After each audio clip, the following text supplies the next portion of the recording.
The morning started like most did for Luke Gallagher, steel-toed boots, thudding down the tunnel, the clang of pickaxes echoing through the shaft, the stale scent of damp rock and diesel oil thick in the air.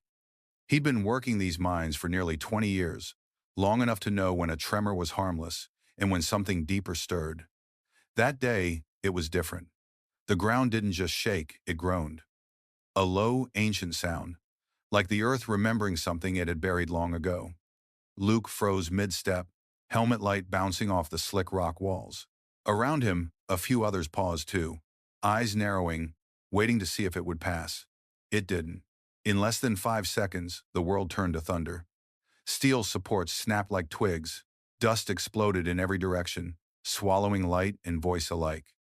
Luke tried to run toward the exit, toward anything but the tunnel behind him collapsed like a paper straw underfoot.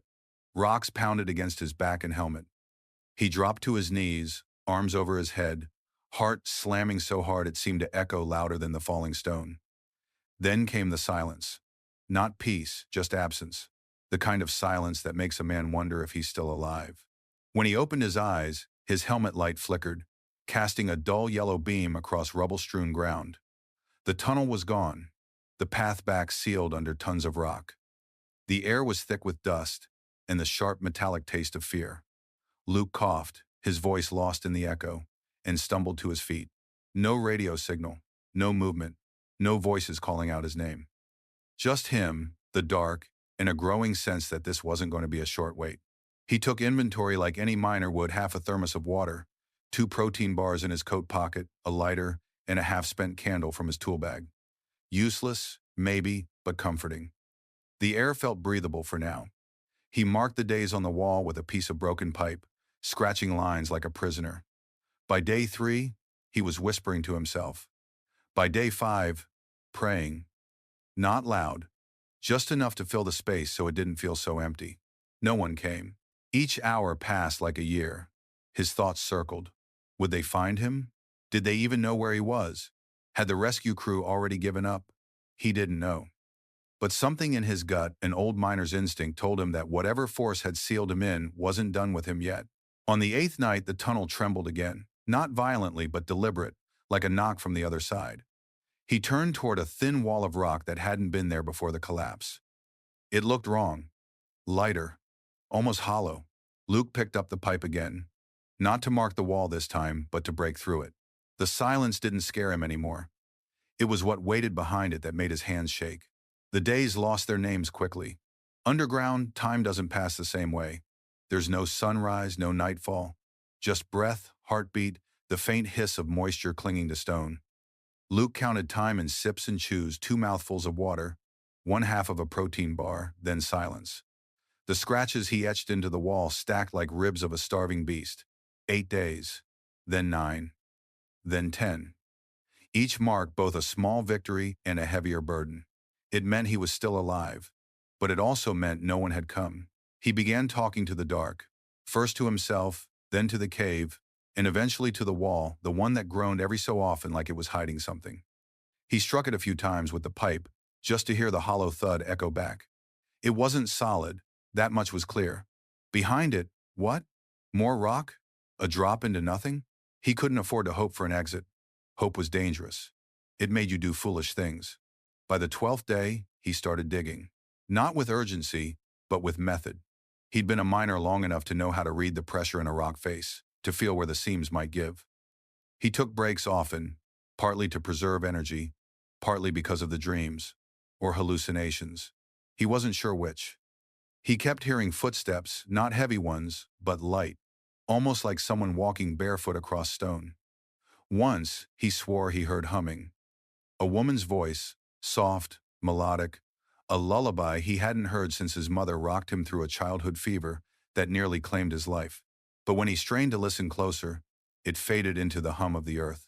He told himself it was the isolation, the dehydration, the mind turning against itself, and yet the candle still burned. He'd lit it on day 2, a ritual, something human in a place that no longer felt like it belonged to humans. He expected it to last maybe 2 days, 3 if he rationed the wick, but it hadn't gone out. The flame flickered low some nights, high on others, as though breathing with him. He stopped questioning it, By the 14th day, his fingers were raw, knuckles bruised from pounding the pipe into the stone. Then, sometime deep into the night, or what he guessed was night, the wall cracked. Just a hairline at first, but it was enough. Luke leaned in and placed his hand against it. The rock was warm. That made no sense. It should have been freezing. But it pulsed with gentle heat, almost like skin. He didn't say a word, just breathed, waited, tapped again. The wall answered not with sound but with surrender. A chunk gave way under his touch, crumbling inward to reveal a hollow space behind it. A chamber. He froze. Something was glowing inside. Pale blue. Not like LED or sunlight or any headlamp he'd ever seen. It had a softness to it, like the color of dreams remembered just before waking. He lowered the pipe. His hands trembled. And then he crawled through. Luke crawled forward on his elbows, dragging his body through the narrow opening like a worm breaking into sacred earth. Dust filled his throat and nose, and the raw rock scraped his arms and knees, but he didn't stop. The air inside the chamber was cooler, but not dead. It had movement. Subtle, almost unnoticeable, but real. A gentle current, like a breath drawn from the lungs of the mountain itself. He hadn't felt that in days. And then there was the light, still faint, still impossible. It glowed from a recessed alcove, maybe 10 feet ahead, framed by ancient stone as smooth as bone. The chamber wasn't large, but it wasn't natural either. It had been carved, shaped. Luke paused on his hands and knees, the light pooling around his fingertips now. He expected to find some miner's lost gear, maybe a phosphorescent mineral reflecting his helmet beam. But what he saw instead didn't belong in any mine. It was a statue. No, she was a statue. The Virgin Mary stood there in perfect stillness, her robes flowing around her feet as if caught in a breeze that didn't exist. Hands folded in prayer, head gently bowed, her face neither stern nor smiling, just watching. At first, Luke thought his mind had snapped. This had to be delusion. His eyes betrayed him. But the light wasn't in his head. It danced along the jagged stone walls, casting soft shadows. It wrapped the chamber in a kind of reverence, like being in a church no one had built. He stumbled back against the wall, breath shallow. The candle in his tool bag had somehow found its way into his hand, and with a shaky thumb, he lit it again. The flame flickered weakly but stayed alive, the light blending with the glow already filling the room. He reached forward, not to touch her, but just to get closer. He needed to see, really see what was in front of him. There was no dust on her, no cracks, no signs of age or wear, as if time itself had refused to touch her. The folds of her robe were impossibly precise, the texture like silk carved from stone. Her feet rested on a simple pedestal, and beneath it, etched in what looked like Latin, were words Luke couldn't read. He never made it past high school, never needed Latin to dig coal from the earth, but somehow, the words felt familiar. He whispered without knowing why. "Who put you here?" The statue didn't answer, but the cave did. A soft sound rolled from behind the pedestal, a trickle of water, clear and rhythmic. Luke crawled closer and saw it. A tiny spring, flowing from the rock directly beneath her feet, as if she stood guard over a lifeline hidden for decades, maybe centuries. He dipped his fingers into it. It was cold and clean. Real. Luke blinked back tears. Not from the miracle, not yet, but from the sudden clarity that he wasn't going to die in the dark after all. He looked at her again, shaking his head. "What the hell are you?" And somewhere in the silence, the answer settled in his chest. Not hell, not even close. Luke didn't speak for a long while. He just sat there on the cool stone floor, his back pressed against the wall of the chamber, eyes fixed on her. The Virgin Mary. Not a replica. Not a painting or an illusion flickering in his half-starved brain. A statue carved from marble so white it seemed untouched by time or dust. She was maybe 5 feet tall, life-sized, but something about her presence filled the room as if she were towering. Her gaze was downcast, soft, full of a calm that made Luke feel like a child again, small, uncertain, but strangely safe. She was just standing there. No grand altar, no candles or incense, no plaque, no protective glass. Just stone, light, and her. It didn't make sense. There was no way she could have been brought down here. The tunnel he'd crawled through was barely wide enough for him. The chamber was sealed until he broke through it. There were no tool marks on the statue, no signs of transport. It was as if she had simply been here. Luke forced himself to stand. His legs were weak, barely holding him, but he needed to look closer. He moved toward her with the cautious awe of someone approaching something sacred, not because he was religious, but because his gut told him this was not ordinary. Not even close. The light that surrounded her had no source. It wasn't coming from behind her or above. It seemed to emanate from her presence itself, like she was lit from within. He reached out, almost afraid to touch, but stopped himself just inches from the robe. The chill from the stone should have stung his fingers, but it didn't. Instead, the air around her felt warmer gently so, comforting, like the warmth that radiates from a grandmother's kitchen or a campfire remembered from childhood. He glanced around the chamber. No icons, no markings, just smooth stone and her. She wasn't covered in vines or cave slime. Not even a speck of cave dust rested on her robe. Luke rubbed his own filthy face with the back of his hand, suddenly self-conscious. He looked like a creature dragged from the earth, and she looked untouched. Untouched and untouchable. "Why are you here?" he whispered. It wasn't the first time he'd talked to stone underground. Every miner did, in a way. You talk to the earth to keep your mind from fracturing. But this felt different. He wasn't filling silence. He was waiting for an answer. And maybe he got one. From somewhere deep inside the stone, or maybe just inside himself, came a feeling, not words, not a voice, but a feeling settling behind his ribs like a hand placed over his heart. You are not forgotten. Luke staggered back, overcome not by fear, but by emotion. He hadn't cried in years, not even when his brother died, not even when his wife left. But standing there, in that sacred hollow, with that silent figure watching him, he cried. Not loud, just tears he didn't know he still had, falling silently onto the dustless stone. She didn't move. She didn't speak. She just stood there. And somehow, that was enough. He didn't sleep that night. Or if he did, it was the kind of half-sleep where dreams slip into waking thoughts, and the line between what's real and what's remembered vanishes. Luke sat cross-legged a few feet from the statue, the flickering candle resting in a crevice beside him. The light from it mingled strangely with the statue's glow, as if the flame and whatever was inside that stone figure were sharing something sacred, some silent agreement to stay burning just a little longer. He hadn't prayed in decades, not since his mother's funeral. When a priest mumbled scripture over her closed casket while Luke stood in the back pew, fists clenched. She'd been the only one in his life who believed in anything. After she died, belief felt like a luxury for people who didn't dig their living out of the earth. Luke always figured if God was real, he had better things to do than look after miners in forgotten towns. But now, here, he didn't know what to think.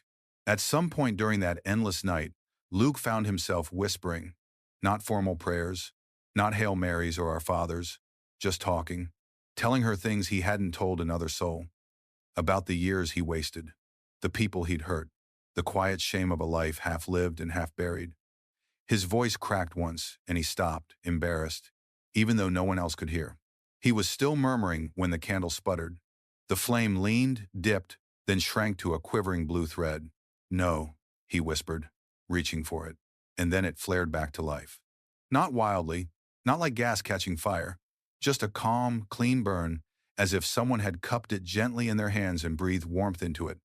Luke froze. The cave was still. He looked around for a draft. There was none. His hand hovered near the flame. The air was steady. The candle almost spent burned as strong as it had on the first day. He stared at it, then back at her. "You did that?" He didn't expect a reply, and none came. But something shifted in the air, like the weight of the darkness itself had lifted a fraction, revealing more space, more breath. The claustrophobia that had wrapped itself around his chest since the collapse seemed to let go just enough for him to feel his heart beat freely again. Luke stood up and walked to the small spring beneath her feet. He cupped his hands and drank slowly.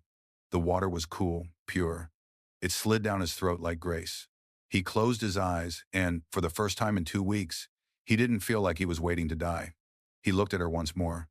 "You want me to believe," he said. No answer. Just her gaze, eternal and calm. The flame danced again, not wild, not blown, and he nodded. Maybe he wasn't alone. Maybe he never had been. And somewhere beyond the stone, beyond the rock and dark and silence, the world above had already started to forget.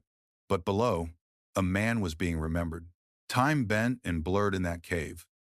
Luke didn't know how many hours had passed since the candle reignited, or how many days had folded over each other like cards in a worn deck. He only knew he hadn't felt completely alone since the statue revealed itself. The silence no longer pressed on his chest. The shadows no longer whispered doubts into his ear. Something had shifted in the marrow of him, and though he couldn't name it, he knew the change was real. But with that stillness came something else: memories. They arrived not like lightning bolts, but like old rain, soft, sudden, and soaking through. Luke sat near the spring at the statue's base, watching the steady drip of water over smooth stone, when the first memory hit him. His mother's hands, wrinkled but strong, wrapping a worn rosary around his wrist the night before his childhood surgery. He had been 8. The doctors weren't hopeful.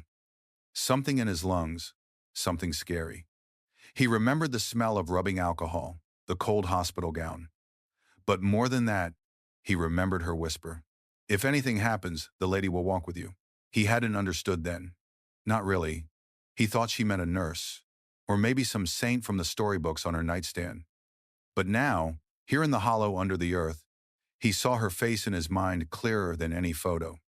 The same look in her eyes he saw in the statue's gaze, sorrowful, steady, and somehow more comforting than words. He rubbed his face with his dirty hands, ashamed that he had buried that memory for so long. He'd laughed at her faith in the years after she died. He'd called it a crutch. He told friends that religion was just a fairy tale for people afraid of dying. But he hadn't said it proudly. He'd said it to hide the ache of something he secretly missed. He took the lighter from his pocket and lit the candle again, not because it needed it, but because he needed to. The flame caught instantly. As it flickered, it painted the chamber walls with trembling light, and he saw it again: the faint carving at the statue's base, the Latin inscription, unreadable to him. But the words echoed in his mind anyway, as if someone had whispered a translation into his ear. "She watches, she waits, she remembers." Luke didn't know Latin, but somehow he felt the truth of those words in his bones. He started talking aloud then, as if the chamber were a confessional, or a bar, or a pew no one else sat in. He confessed things no one had ever heard. About how he never called his brother back the night before the accident. About the girl he left in West Virginia, the one who wrote letters for a year before giving up. About the anger he carried around like a second spine. And about the loneliness that had followed him, even in crowds. His voice cracked more than once. But he didn't stop.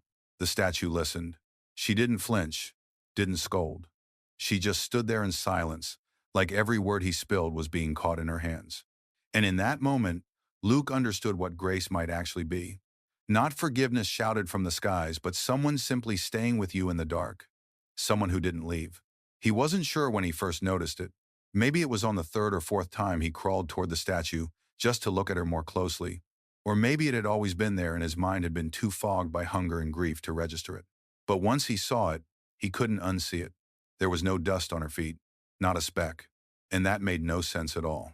The rest of the chamber, even the ceiling above her head, was coated in fine layers of gray sediment, the kind that clings to the back of your throat and gathers in your eyelashes after hours in a shaft. Luke's own skin was caked in it. His nails were dark with it. The stone beneath the statue had it too. But her feet, bare and marble, gently touching the pedestal, were clean.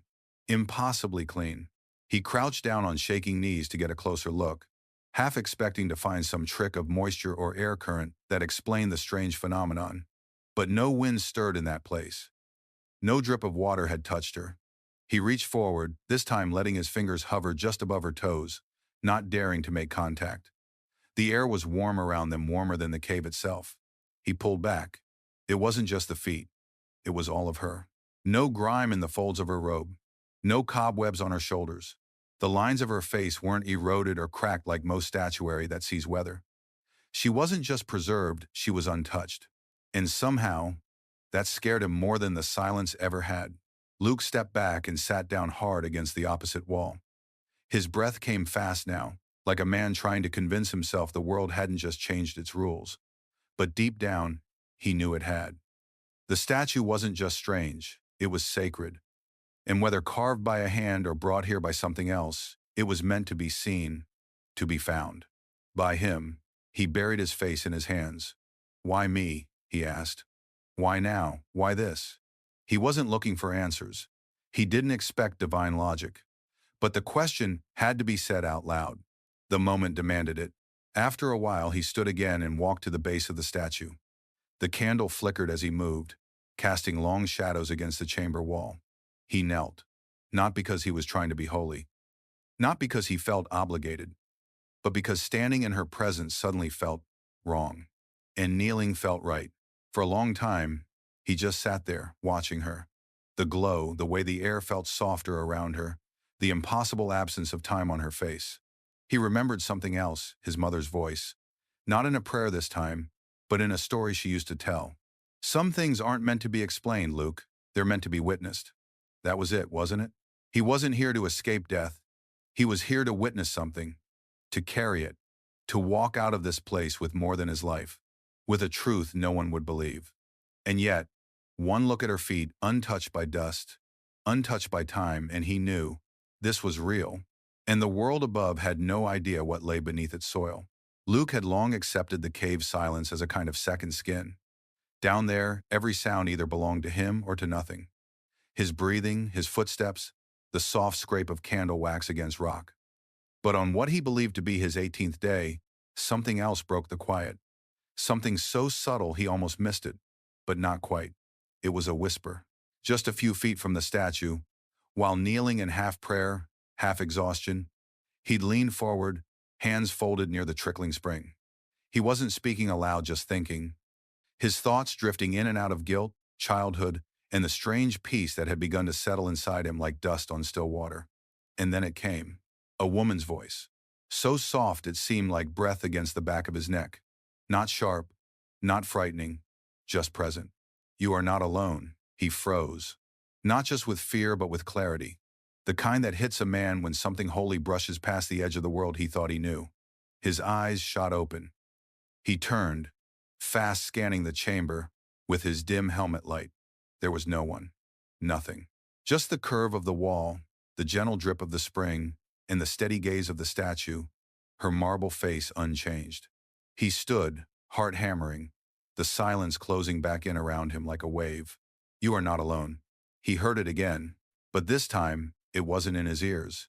It was in his chest, like the words had been poured into him instead of spoken to him. He stumbled back until his shoulders hit the cave wall. His candle fell sideways, its flame dancing madly before righting itself once more. He clutched his shirt, feeling for a heartbeat that now raced like a trapped animal. It had to be the hunger, the dehydration, the weeks of isolation finally unraveling him. But even as he tried to convince himself, his body betrayed the truth. Every hair on his arms stood on end. His hands shook not from fear but from awe. That whisper had not been imagined. It had entered him. He stayed like that for hours, wide-eyed, knees curled to his chest, watching the statue and waiting for more. But nothing else came. No voice, no vision, just the slow return of silence. But the room had changed. It felt warmer, not by degrees, but by comfort. The kind of warmth you feel under a blanket as a child after waking from a nightmare and realizing your mother's hand is still on your back. He crawled back to the statue, careful not to disturb anything, and sat down beside her base. A breeze moved through the room, gentle, impossible. The air hadn't stirred in weeks, and yet it brushed his cheek like a hand. No entrance, no shaft, no exit, just wind that wasn't wind. Luke looked up. Her face hadn't moved. But he knew she was aware of him. And in that sacred quiet, he whispered back, "I believe you." Above ground, the world kept moving. But for the mining company, time was measured in logistics, liability reports, and dwindling hope. 2 weeks after the collapse, the rescue teams were exhausted. They had mapped the tunnels, sent down scanners, even lowered heat sensors on long cables. The rockfall was too extensive. Every reading came back the same. No movement, no signal, no signs of life.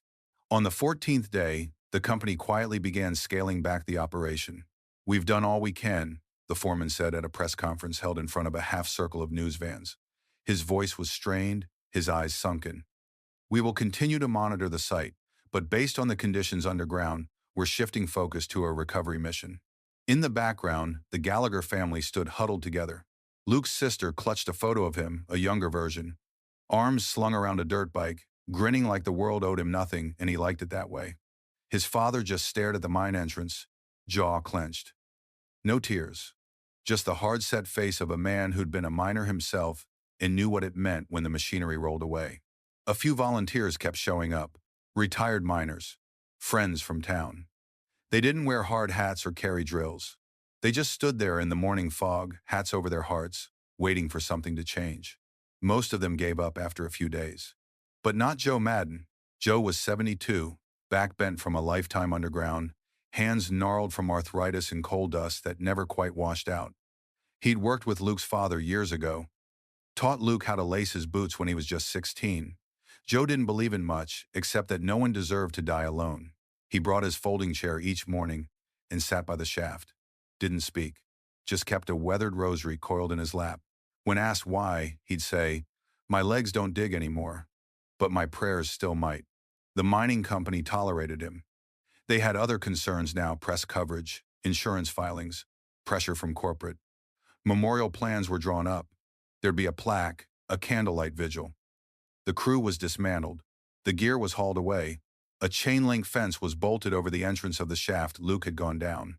A yellow sign read, "Danger, unstable zone, no entry." It might as well have read grave. Back underground, Luke had no idea any of this was happening. His world was the chamber, the spring, and the gaze of a statue that refused to turn away. He still marked time on the wall, though the days had stopped mattering. Hunger gnawed, but the water kept him steady. He spoke aloud often now, not out of desperation, but companionship. Sometimes to her, sometimes to the silence, sometimes to his mother, whose memory had returned with surprising clarity. He didn't know it yet, but the world above had started letting go, and that's when the whisper returned. This time it was quieter, not in words, but in instinct. A feeling in his chest like something had shifted, like someone had not given up. He didn't know Joe Madden was still praying, or that the earth sometimes bends just enough to let light in when it's needed most. But as he sat beside the statue, weak but calm, he whispered, "If I'm meant to go, let it be now." The cave did not answer, but the candle flared once more, and somewhere a dog started barking at the edge of the forest. Luke had stopped counting the days, not because he'd given up, but because time had taken on a different shape inside that stone cathedral. His body, thinned and aching, had settled into a strange rhythm of stillness and ritual. Wake, pray, drink, watch, and always, he'd check the spring. The water was still flowing. That in itself was a miracle. It wasn't a drip from condensation or a stagnant pool from some ancient trickle. It was a stream, clear, clean, constant, emerging from beneath the pedestal of the statue, like a vein cut into the earth's heart. The first time he drank from it, it tasted like nothing. No minerals, no metal, no grit, just cold, pure relief. He'd never questioned it, until now. That morning, or what he thought was morning, he knelt before it and realized something strange. The water wasn't pooling. It should have been. After so many days, the chamber should be flooded, or at the very least damp. But the stone remained dry. The water flowed out, disappeared into a crack at the edge of the base, and never built up. It was as if the cave was breathing it in as fast as it gave it. He touched the flow again and shuddered. It felt warmer now. Not hot, but warmer than it should be, like it carried life. He brought a cupped handful to his lips and drank, feeling it coat his throat, clear his lungs, calm his stomach. It didn't feel like hydration, it felt like being held. He stared up at the statue. "Is this from you?" She didn't answer. She never did. And yet, she never needed to. He leaned back against the chamber wall and thought about every sermon he'd ignored growing up, every prayer his mother whispered while stirring soup. Every time she said, "Miracles don't always look like angels or fire. Sometimes they just look like things that shouldn't exist but do anyway." The water shouldn't be there, but it was. He remembered, years ago, when he and a few buddies had cracked open the maps of the mine over beers, laughing about how old and useless they were. "There's no water table this deep," one had said. "You dig too far. You hit lava, not lakes." But this wasn't water from a reservoir or some underground stream. It felt placed, protected, given. Luke looked down at his hands. They were steadier now. His breath was stronger. His mind clearer. It made no sense. By now, he should have been too weak to move. He should have been hallucinating, drifting off into sleep he'd never wake from. But he wasn't. He was healing. Not quickly, not perfectly, but undeniably. He placed his palm against the statue's base and whispered again, "Thank you." The glow pulsed softly. He didn't move for a long time, just listened. Not for rescue, not anymore, but for her. And in that stillness, he felt something rise in the back of his throat. A song, not words, just a tune. Something his mother used to hum. A lullaby. He hadn't heard it in 30 years, but now it returned as though drawn up from the stone itself. And for the first time since the collapse, Luke began to hum. The woods around the abandoned mine had grown quiet over the past 2 weeks. The machinery was gone. The rescue crews had packed up. The yellow caution tape flapped listlessly in the wind, more a symbol of surrender than safety. Only a few remembered the spot now, an old man with his rosary and a dog who refused to leave. Buddy was a mutt, medium-sized, scrappy, with fur matted from dirt and stubborn loyalty. He belonged to no one in particular but had followed Luke to the job site often enough to be considered his.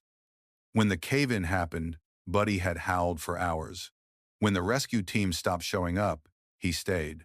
He wouldn't eat, wouldn't be leashed. He just lay near the block shaft, growling low whenever someone got too close. Joe Madden noticed it first. On the 29th day, as the sun dipped below the tree line, Buddy stood up and began barking loud, urgent, as if calling someone by name. Then, just as suddenly, he took off into the woods, tail high, nose to the ground. Joe followed. The dog led him through a path long forgotten, one that had been used decades ago as a secondary ventilation route. It had been sealed, marked collapsed, unsafe, but the recent rains had shifted the earth just enough to reveal a crack in the stone. Fresh air escaped in rhythmic gusts. Joe pressed his hand to the crevice and felt it a draft. Weak, but steady. Then he heard it. A voice. It was faint, too faint to catch the words. But it wasn't the wind. It was humming, a tune so soft it seemed woven into the air itself. Joe stepped back, heart pounding. They called in the new team by morning. At first, the company resisted, told them the area was unsafe, that resources were limited, that hope was a delicate thing to manage. But the story spread like fire, first to the diner, then to the church. By noon, volunteers had already gathered, clearing brush, hauling old gear, bypassing red tape with the urgency of faith. By 3 p.m., a crew of unpaid locals, some retired miners, some neighbors had widened the crack enough to shine a light into the earth. It caught on something movement, then a sound, a cough. Then, "Is someone there?" Luke's voice. Hoarse, weak, but real. The response was chaos and reverence all at once. Men dropped to their knees. Women clasped hands over their mouths. Joe closed his eyes and whispered a thank you he hadn't said since his wife passed. By 6 p.m., they'd opened the shaft wide enough for a stretcher. When they pulled Luke out, his body looked thinner, carved almost. But his eyes held something fierce and calm, like he'd seen both death and deliverance and learned their language. The sun was low in the sky. Luke blinked at it, tears welling. Then, without prompting, he whispered, "She saved me." No one knew what he meant yet, but they would. Because 30 feet underground, in a chamber untouched by time or man, something sacred had stood still while the world above moved on. And now, it had let him go. The sunlight hit his face like a revelation. Luke winced as it spilled over his brow, not because it was too bright, but because it was too beautiful. For 30 days he had seen nothing but flickering candlelight and the pale blue glow of a statue that defied explanation. Now, the golden warmth of the sun painted everything in surreal clarity, the faces leaning over him, the leaves trembling on the trees, the world alive again. They laid him gently on the stretcher. Paramedics checked his vitals, murmuring in disbelief. His heart rate was steady, no signs of infection. Dehydration, yes. Malnutrition, obviously. But for a man who'd spent a full month underground, Luke Gallagher looked better than he should have. Far better. "Can you speak?" one of them asked, shielding his eyes from the light. Luke's lips parted, dry, cracked, but steady. "I'm alive," he whispered. Then, a pause. His throat tightened. He turned his head slightly toward the mouth of the shaft from which he'd been pulled. And then came the words that would be repeated over and over again, "She saved me."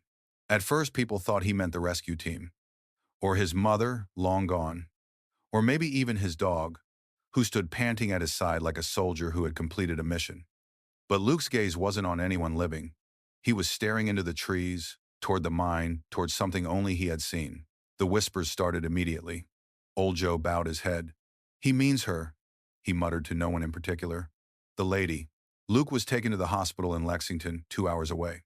Along the drive, he slept in brief bursts, waking to strange sensations: an ambulance blanket, the softness of a pillow, the hum of tires over highway.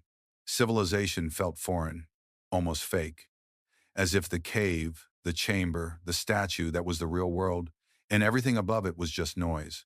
Doctors flooded his room. Reporters called the hospital. Officials from the mining company arrived the next day with careful words and paperwork. Luke said little. He didn't want to argue, didn't want to convince. He just wanted to remember and recover. When asked how he survived, he said, "There was a spring, clean water, enough to keep me going."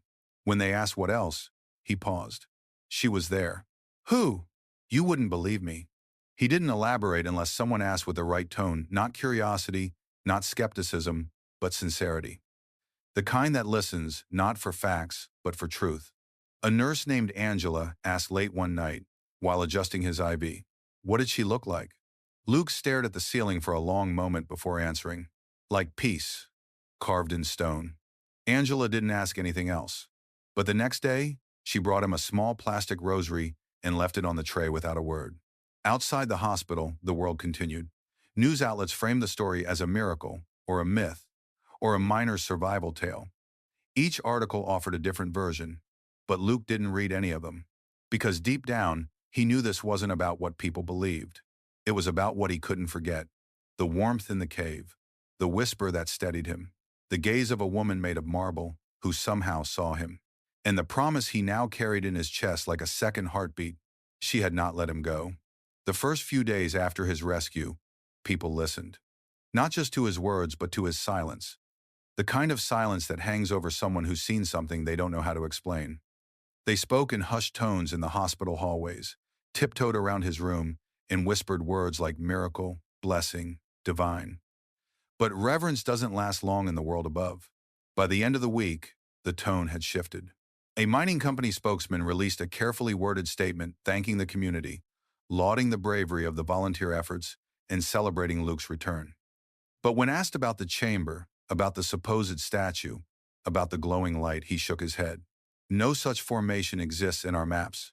The ventilation shaft he was found through is undocumented, likely a natural fissure. We're grateful he's alive, but we have no evidence of any statue." Luke was in his hospital bed when he saw the press conference on TV. He didn't react. He just turned the volume down and stared out the window. The doctors chalked up the statue to trauma, hallucination, psychological preservation under stress. "Perfectly normal," one said, flipping through a clipboard. "The brain creates comfort when the body is dying. You probably saw a memory, maybe a statue from childhood. Your mind protected you." He nodded politely, said nothing. He'd heard the same logic used after his mother's death: how people see what they need to see when they grieve. And maybe, for some, that was true. But what comfort would come from bare stone feet untouched by dust? What comfort would fabricate a glow that never cast a shadow? Reporters showed up next. Some polite, some less so. One shoved a recorder near his face and asked, "Do you really expect us to believe a statue kept you alive for a month?" Luke looked him straight in the eye and said, "No, I don't expect anything. I just know what happened." The clip went viral, used in montages with soft music or overlaid with dramatic captions. The internet argued about him. Was he lying? Delusional? Some said he was covering up illegal activity. Others said it was a publicity stunt. But in the quiet corners of town, at Tony's Diner, the old church basement, and the gravel path where the rescue had happened, people told each other his words over cups of black coffee and candlelight vigils. "She saved me." The problem wasn't belief. The problem was proof. So a team went back. The mining company, pressured by curiosity and public attention, agreed to send surveyors into the shaft. Not the same one that collapsed, too dangerous, but the alternate route, the narrow fissure that had led to Luke's rescue. They brought equipment, drones, scanners. They found loose rock, collapsed stone, pockets of air. But no chamber, no statue, no spring. Just one of the techs said something strange as they packed up. "It smells like wax down there. Like candles." The foreman dismissed it. "Stale air, gas buildup." When they told Luke what they'd found, or rather, hadn't, he didn't argue. He just looked down at his hands and traced his finger along the edge of the plastic rosary Angela had left him. "I don't need them to find it," he said quietly. "It wasn't for them." And with that, he closed his eyes and let the silence return. The same kind he'd found in the dark. The kind that listened. The decision to send a secondary team back down wasn't made in prayer, it was made in a boardroom. After weeks of public fascination and growing skepticism, the mining company realized it needed to regain control of the narrative. Investors were uneasy. Legal teams murmured about liability. And too many people had started using a word that corporations never like hearing in headlines: miracle. They didn't send believers. They sent professionals, engineers, geologists, risk assessors. Men and women in clean boots with clipboards and carefully trained eyes. Their goal wasn't to find the statue. Their goal was to prove it had never been there. The plan was simple: retrace the path from the ventilation fissure that led to Luke's rescue and locate the supposed hollow where he claimed the chamber had been. Scan it, document it, rule it out. They descended with high-powered lights, 3D mapping equipment, atmospheric sensors, and enough skepticism to fill the mine twice over. The air was stale, the rock still settling from the previous collapse. But the passage was open, and that was enough. They reached the area where Luke had been found. From there, they moved slowly, measuring every crevice, every shadow.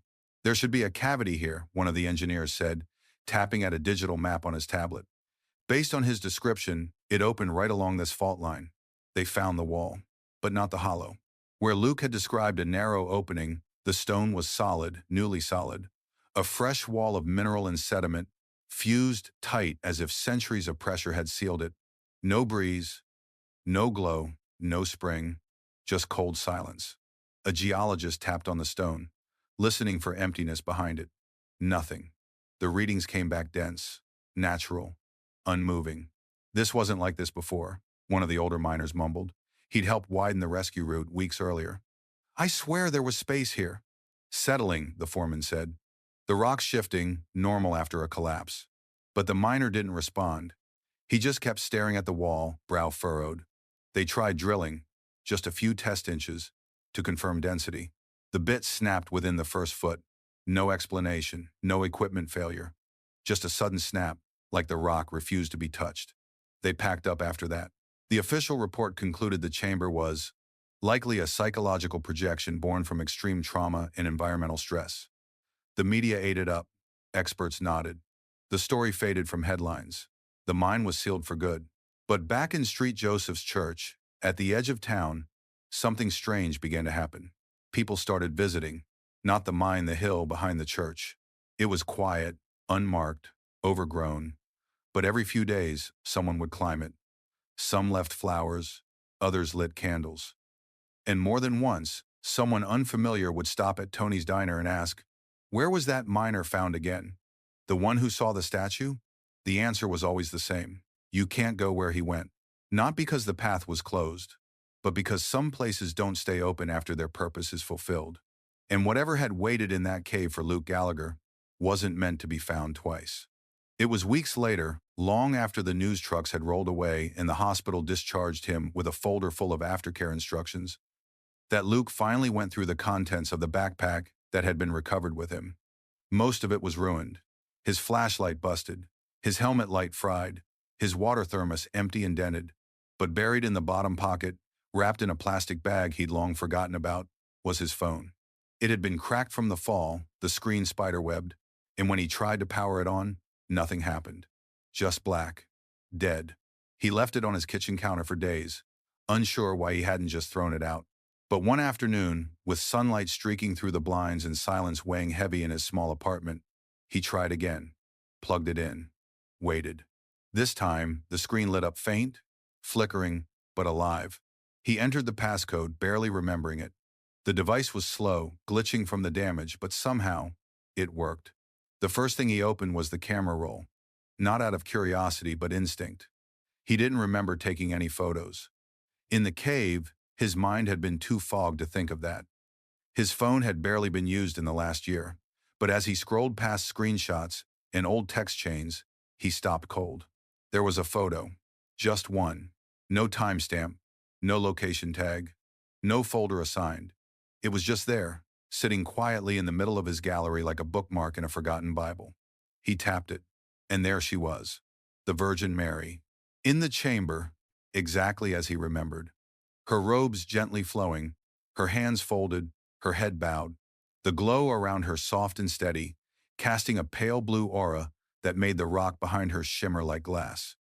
There were no candles in the shot, no tools, no light source, just her, alone in the cave. His breath caught. He zoomed in slowly, afraid the image would dissolve, glitch, disappear, but it didn't. The details held, the curve of her jaw, the crease of the robe, the shadows beneath her feet soft, untouched. He stared for a long time. There was no way, no possible way. His phone had been buried in rubble. He hadn't opened the camera. He hadn't pressed the shutter. And yet, there she was. He printed the image at a pharmacy in town, quietly, without ceremony. Just handed the clerk the file and said it was for a personal project. When he held the print in his hands, it felt heavier than paper, like it carried something with it. He didn't show it to many people, just a few. People who asked the right way. People who didn't laugh. Some wept when they saw it. Some touched the image like it was sacred. Others stared and said nothing at all. But one older woman, after studying it in silence, looked up at Luke and whispered, "That's not just a statue, that's a presence." He nodded. He already knew. And late that night, he tucked the photo behind the candle he kept lit by his window. It faced east, where the morning light would strike it first. Not for proof, not for others, but to remind himself that even in the darkest places, light had found him. He didn't go back to church right away. Even after everything, the cave, the whispers, the spring, the statue that watched him without judgment, Luke found it hard to walk through those tall wooden doors. Not because he didn't believe anymore, but because he wasn't sure what to do with belief now. The version of faith he'd grown up with was all rituals and recitations, standing when told, bowing when expected. But what he'd experienced in that underground chamber had nothing to do with formality. It had been something else entirely. It had been intimate, quiet, terrifying, beautiful. Still, one Sunday morning in November, with frost on the ground and the street still quiet, he found himself standing outside St. Joseph's Church. He had passed it 1,000 times, never looking twice. But now, it felt different. Or maybe he did. He opened the heavy doors slowly, stepping into the scent of old wood and candle wax. The church was half empty, scattered with older parishioners and a few young families whispering to restless children. He slid into a pew at the back, didn't kneel, didn't move, just sat, eyes fixed on the crucifix above the altar. The priest didn't notice him at first, but the old women did, the ones who'd known his mother, the ones who whispered prayers into rosaries with worn beads. They said nothing, just glanced at him, nodded softly, and returned to their prayers. He didn't go for communion, didn't even stay for the final hymn, but he came back the next week, then again, and again, always in the back, always silent, until one evening Father Riley approached him after Mass. "You don't have to stay in the back, you know," the priest said gently. Luke smiled. "It's all right, I'm not here for the view." They stood there for a moment, two men with more stories than time left to tell them. Then Father Riley asked, "Do you want to talk about what happened?" Luke shook his head. "No. I want to remember it. Talking cheapens it." And the priest, to his credit, nodded without pushing further. That night, Luke walked the gravel path behind the church. It led to a low hill where the land opened up and the town disappeared below. There was no statue here, no shrine. Just wind and trees and the quiet hum of something eternal. He lit a candle and placed it on a flat stone. Not as an offering, but as a thank you. He prayed not with words, but with presence. And somewhere between the silence and the wind, he felt her again. The warmth, the steady stillness, the same sense of being seen. From that day forward, Luke lived differently. He worked less, spoke softer, listened longer. People noticed, though they didn't always understand. He wasn't loud about his faith. He never tried to convert or explain. He just carried it, like something sacred folded deep in his chest. Something he couldn't prove, but could never deny. It started with a rumor. A whisper passed from pew to pew, from diner booths to barbershop chairs. Someone said Luke had drawn the statue, that he'd sketched it from memory, down to the folds of the robe, the curve of the hands, the way the marble seemed to glow, though no light touched it. Then someone else claimed they'd seen the drawing pinned to the wall in his apartment above the old laundromat, and someone else said he donated it to the church.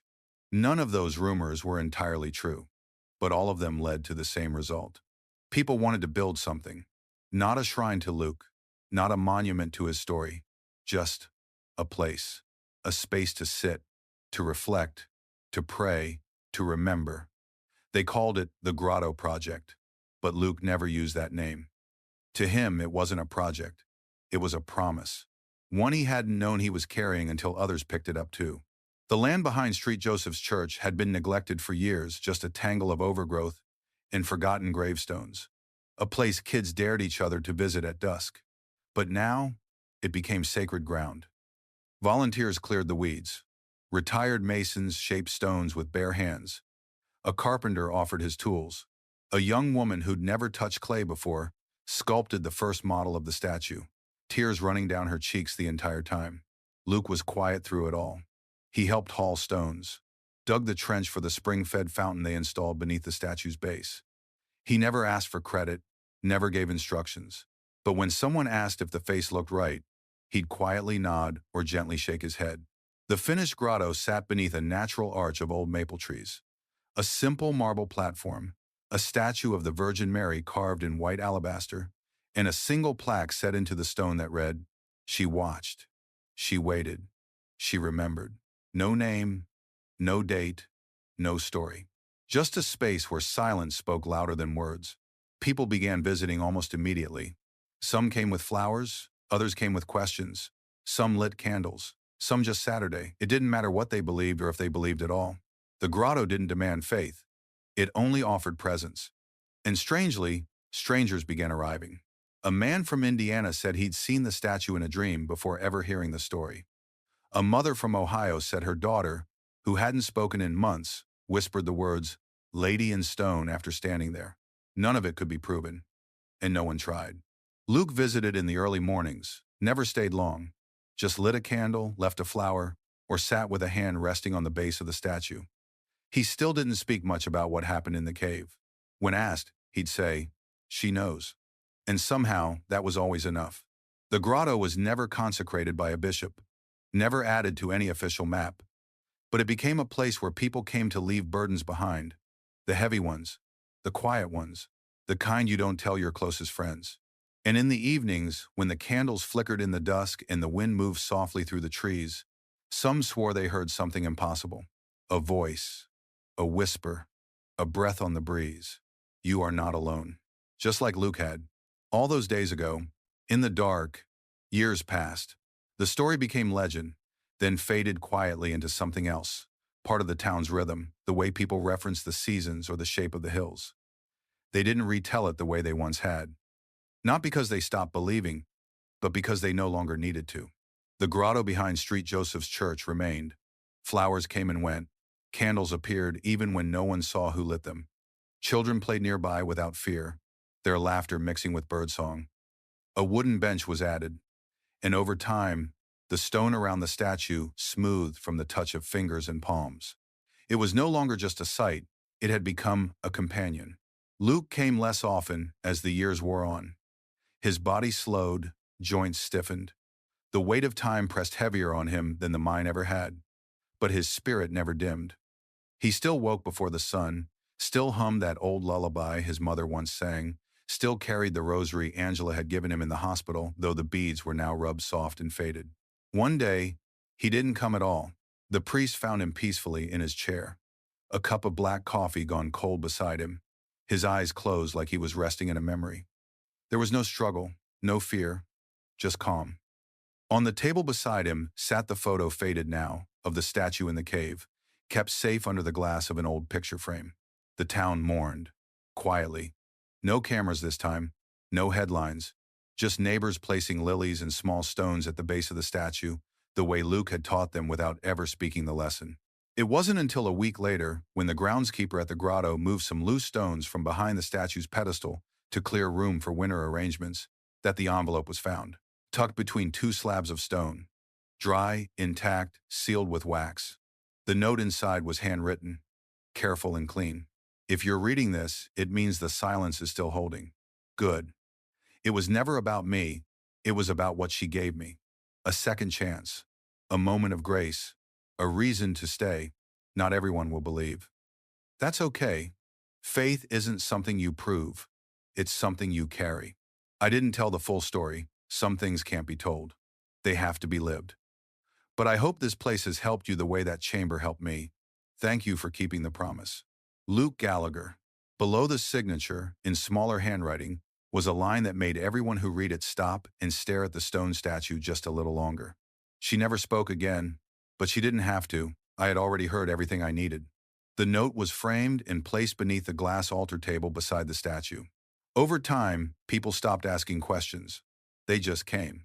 To sit, to pray, to feel something they didn't have a name for. Maybe peace, maybe awe, maybe just the quiet certainty that somewhere, something sacred had happened, and some part of it still lingered in the wind, in the stillness, in the way the light settled over the stone at dusk. Some came to believe, others just came to remember.